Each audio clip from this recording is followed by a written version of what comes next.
Speedo வருது. அண்ணா போனா போங்க, ஸ்பீடா போங்க மாமா. போன சீக்கிரம் ஈரோடு மாவட்டம் சத்தியமங்கலம் புலிகள் காப்பக வனப்பகுதியிலிருந்து வெளியேறி ஆசனூர் கேர்மாளம் சாலையில் உலா வந்த ஒற்றை காட்டு யானை அவ்வழியாக வந்த காரை வழிமறித்து துரத்தியது. யானையை கண்ட அஞ்சிய டிரைவர் உடனடியாக காரை ரிவர்ஸில் இயக்கி அங்கிருந்து தப்பிச் சென்றார். ஸ்பீடா வருது. அண்ணா போனா போங்க, ஸ்பீடா போங்க மாமா.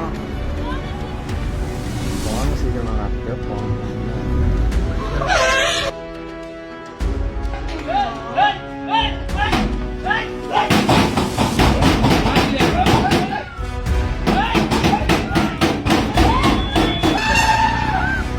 ஸ்பீடா வருது. அண்ணா போனா போங்க, ஸ்பீடா போங்க மாமா.